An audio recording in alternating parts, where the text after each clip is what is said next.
Hello, magandang araw mga kaguro.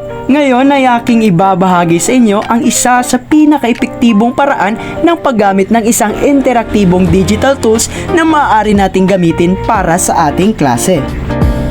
Ipinakikilala ko sa inyo ang Padlet. Ang Padlet ay isang digital tools na maaaring gamitin natin para sa ating mga estudyante.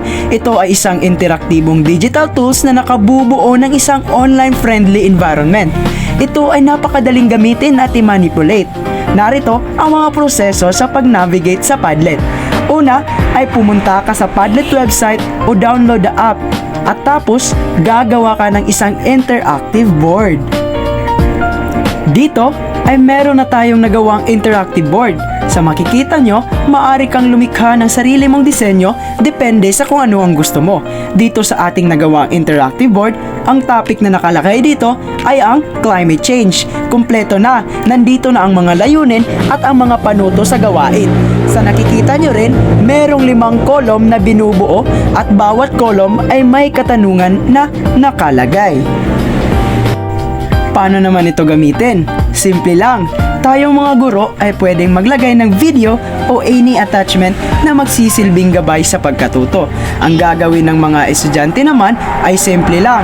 Magpo-post sila ng kanilang mga sagot bawat kolom na pwedeng sa paraang pa-video, picture o pasulat naman. Sa paraang ito, maganda at napakadali na rin ang pagbibigay ng feedback ng mga guro dahil pwede nilang ilagay ang kanilang mga comments o reactions sa mga sagot ng mga estudyante para lang kayong nagpapalitan ng comment section sa isang social media. Kagaya nito, napakadali na lamang ng paggamit ng Padlet.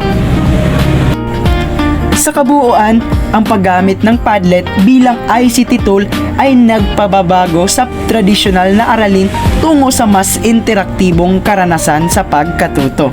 Nakakatulong ito sa mas malalim na pag-unawa sa climate change at sa pagpapaunlad ng digital literacy skills ng mga mag-aaral.